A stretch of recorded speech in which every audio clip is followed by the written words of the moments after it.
Chapter 13 Order of Light. We approached the campfire slowly, eyes scanning the small gathering. A traveling bard strummed a lively tune, drawing laughter from a merchant, his wife, and a couple of guards. Off to one side, an elf scribbled notes on parchment, his gaze flicking between the performers and the shadows. Toward the back, a lone figure sat apart, pipe glowing faintly in the dark. His features were obscured, but his eyes tracked us as we took our seats. We began talking, weaving the phrase we'd been given into our conversation, loud enough for anyone listening to catch it. Once, twice, a third time, still no reaction. One by one, the audience drifted away. The bard packed up, the guards stretched and wandered off. The merchant couple disappeared down the path into the trees. The grove emptied. We exchanged uncertain glances. Maybe he wasn't here after all. With a shrug, we turned and started back towards the city. Just before the gates, the lone man from the grove stepped out of the shadows. "So," he said, his voice low and even, "you seek to know more about the Order." I stepped forward. "Yes, we do." He nodded once, then come. We hesitated. Keenan raised an eyebrow. Rieger's hand hovered near his weapon, but we followed. The man led us into the hills, saying nothing.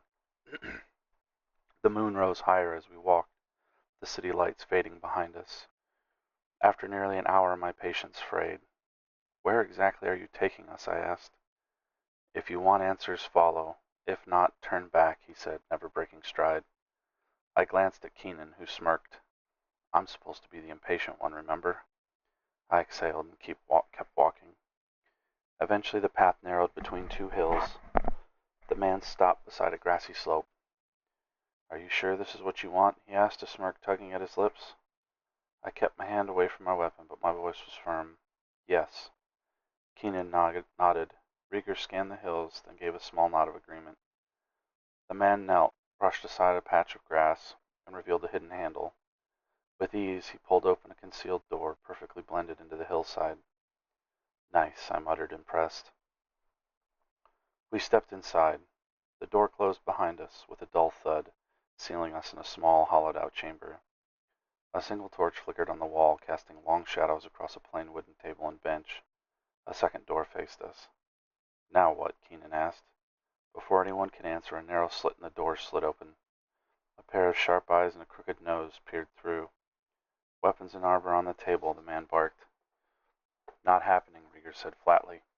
The man snorted. "Then no admittance." The slot slammed shut. Keenan crossed his arms. "Yeah, not going in unarmed." "Same," I said. As we debated, the door creaked open. A tall man stepped through, broad-shouldered and blond, with piercing blue eyes and a presence that filled the room. He had to stoop slightly beneath the low ceiling. His gaze swept over us and locked onto Keenan. "You're a paladin, yes?" Keenan blinked. "Yes?" "Then your word is your bond." "It is," Keenan said, voice steady. "If I have your word that you and your companions won't fight and will leave peacefully if asked, you'll honor that." Keenan exhaled slowly. "Yes, unless we're attacked." The man nodded. "Good. My name is Oren. We know who you are and why you're here." We stood in stunned silence. Oren chuckled. "Come on, how stupid do you think we are?" He pushed the door open wider and gestured. "This way." We followed him down a tunnel carved deep into the hillside, where compacted earth formed narrow walls and a low ceiling that forced us to hunch as we moved forward. The air was cool and stale, heavy with the scent of damp soil. As we passed through, a gnome glared at us, muttering something under his breath. The corridor twisted and turned, lined with doors marked by strange symbols. I frowned, trying to decipher them, but none made sense. The path was deliberately confusing. No straight lines, no clear exits. As if reading my thoughts, Oren spoke without turning. This place would be difficult to assault or to flee. He stopped before a heavy wooden door, then opened it and stepped inside. The room beyond was circular, lit by lanterns set into the stone walls. A large round table dominated the center, surrounded by mismatched chairs. A side table held bread, cheese, and a pitcher of water. At the main table, a human man scribbled notes with quick, precise strokes. Across from him sat a cloaked figure, utterly still, their face hidden in shadow. Oren gestured for us to enter. "Welcome," he said. "Please take a seat. Hopefully we can come to an understanding." He sat at a circular table and waited for us to join him. We We did so cautiously, our eyes darting around the room looking for dangers. His presence was commanding, not cruel like the pirate captain, but heavy with the kind of gravity that warned, "Cross me and you'll regret it." His gaze settled on Keenan. "What do you know of the Order of Light?" Keenan chose his words carefully.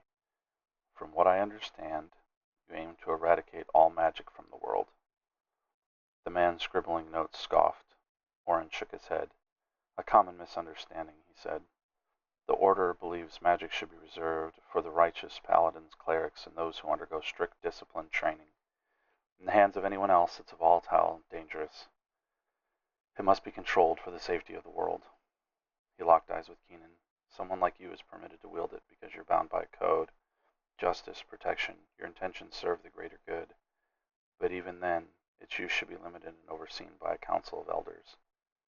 I thought grimly, "And who decides who gets to be on that council?"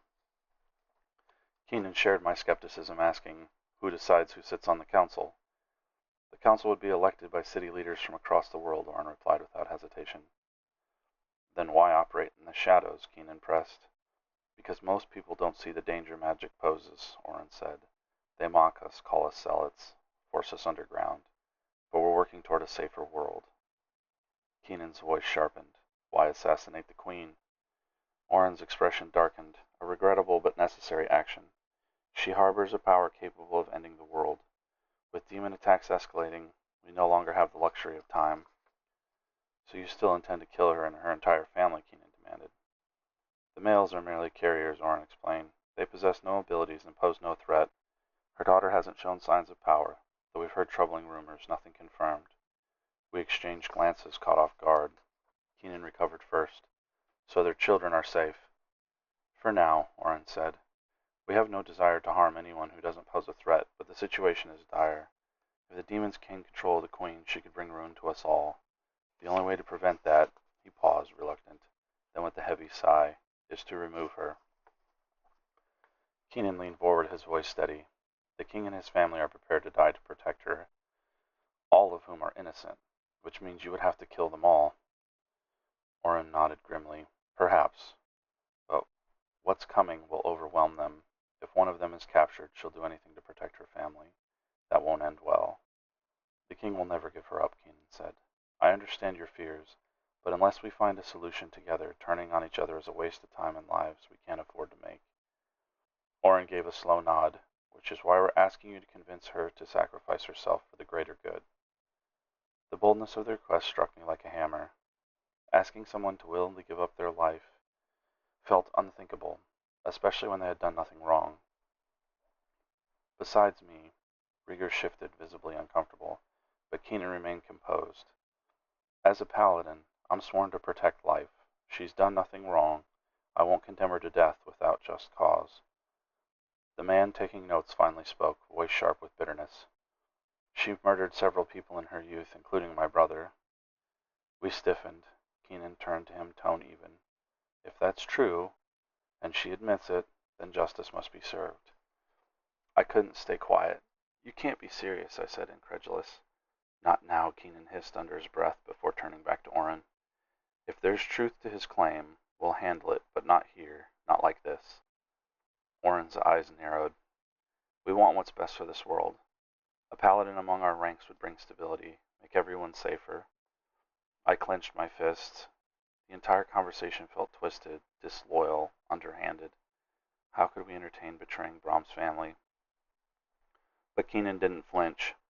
"I'll consider your offer, but tell me, is there any solution besides death?" For the first time, Orrin glanced at the hooded figure seated silently beside the note-taker. After a pause, the robed figure passed him a slip of parchment. Orrin read it, his jaw tightened, something in his expression faltered.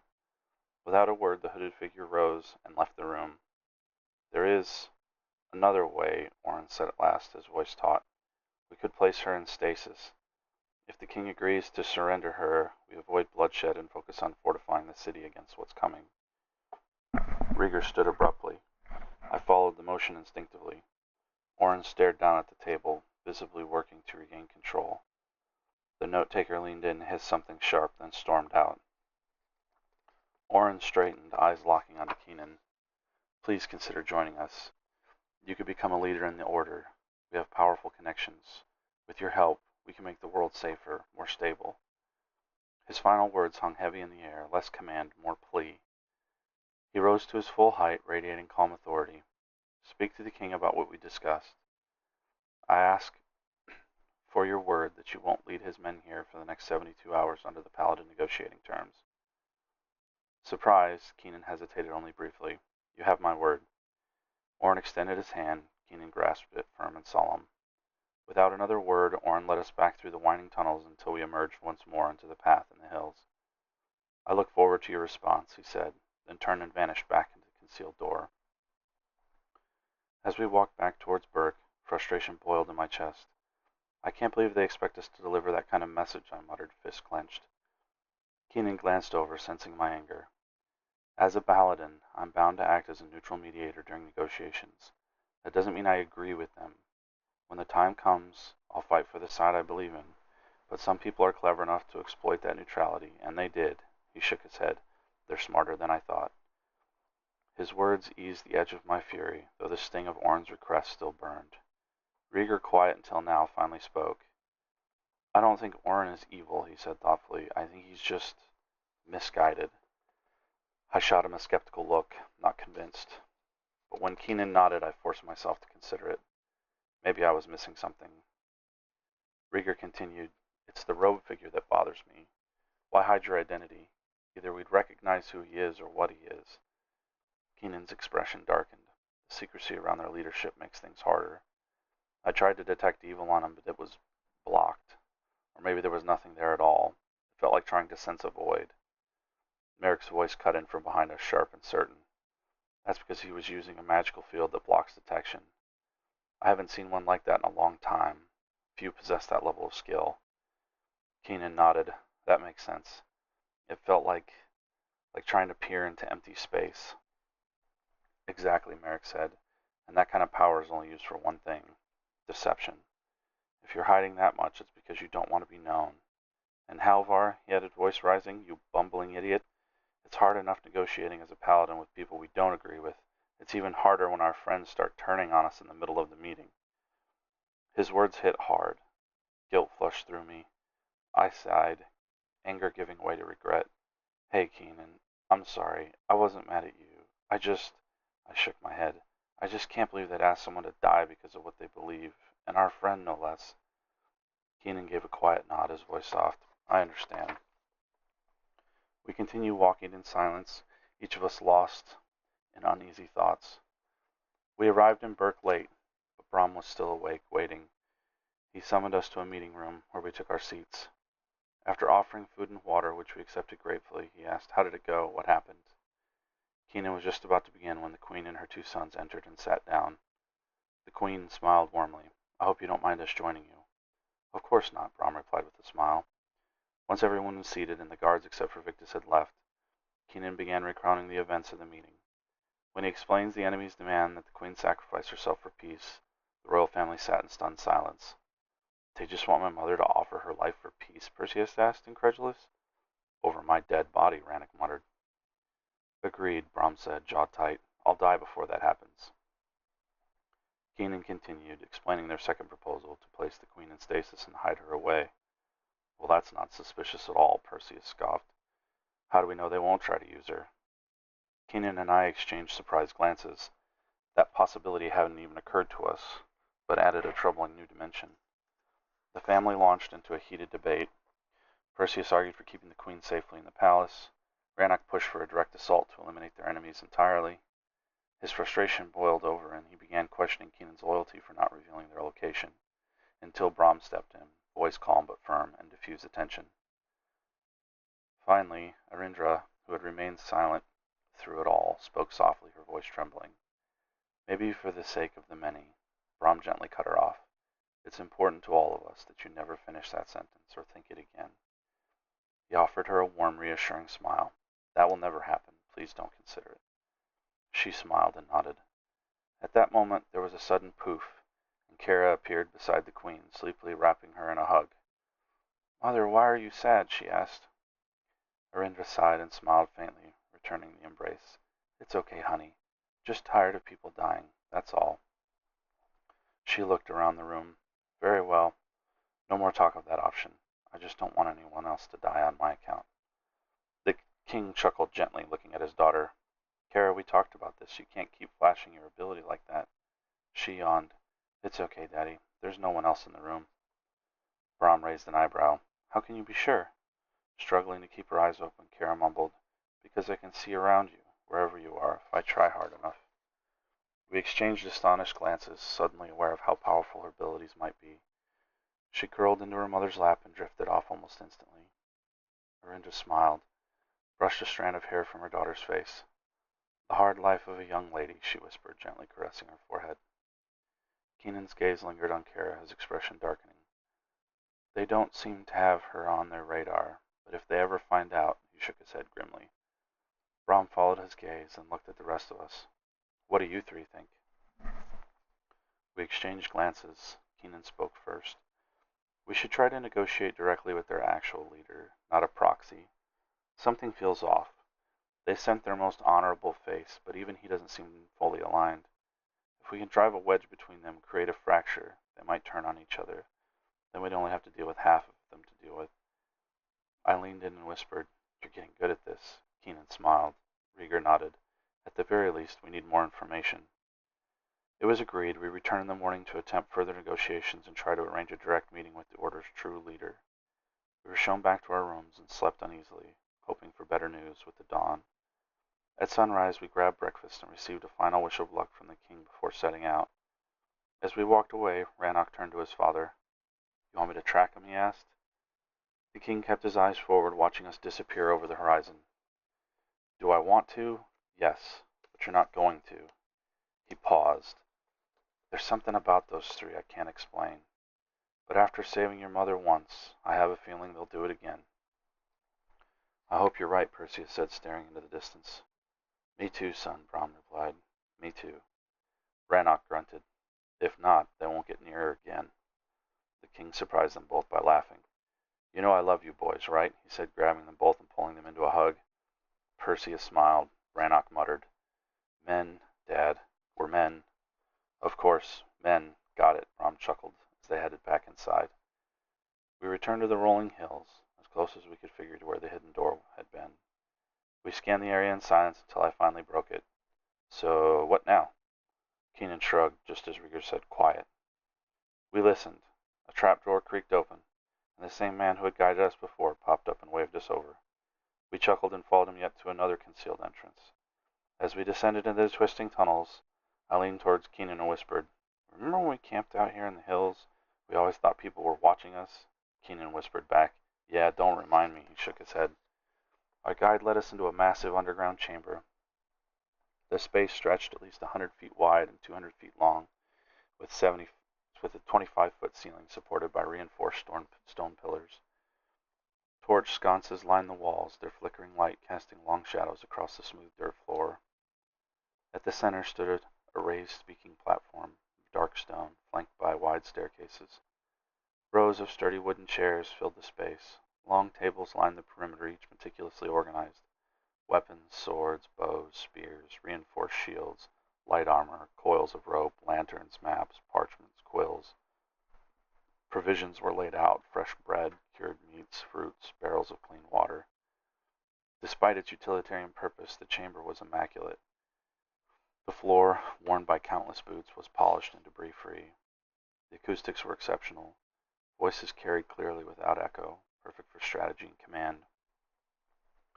Heavy wooden doors reinforced with iron bands marked the main entrance, while smaller concealed doors hinted at escape routes and hidden passageway. Oren stood waiting, flanked by 7 or 8 bodyguards in unusually tight formation. We exchanged puzzled glances as Keenan stepped forward and shook his hand. I know you have no reason to trust me, Oren said quickly, but I have a bad feeling about what's happening. I think it's coming to a head right now. Please hang back and observe. I know I have no right to ask this, but if things go sideways, we'd appreciate any help you can offer.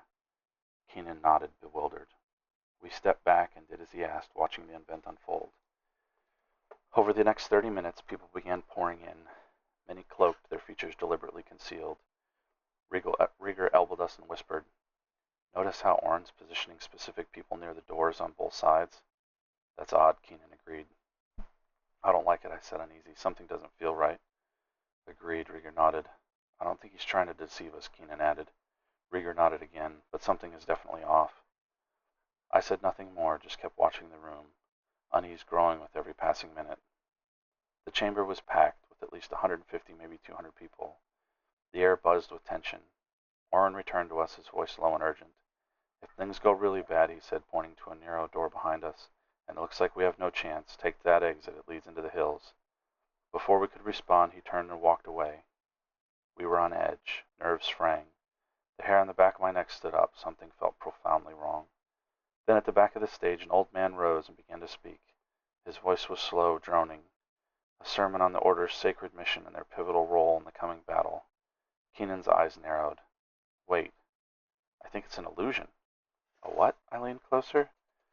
I've seen it stutter twice. Very subtle. That's not an old man, it's something else. Can you dispel it? I don't know, Keenan said. It'll be tricky. A scowling voice cut in from below. I can help. We looked down. The gnome from the night before stood at the edge of the platform, glaring up at the stage. I've known that man for years, he growled. That's not him. Keenan nodded. All right, here we go. He closed his eyes, focusing. The gnome began chanting in a low, deliberate rhythm, his voice like gravel grinding over stone. 10 seconds passed. The illusion began to ripple, like heat rising from a fire. Then with a sharp pop, the image shattered. In the old man's place stood a towering demon, 10 to 12 feet tall, its skin the color of scorched iron, its eyes burning coals. It froze, exposed, scanning the crowd with cold, predatory calculation. Oren stepped forward, undaunted. I knew you weren't him, he said, drawing his sword. We will fight for this world, and we will stop you. His bodyguards closed in beside him. He raised his voice. Men, join me for our world and our children's future. Now is the time for the Order to show these demons we will not be an easy fight. The men in the room rose from their seats. The demon laughed.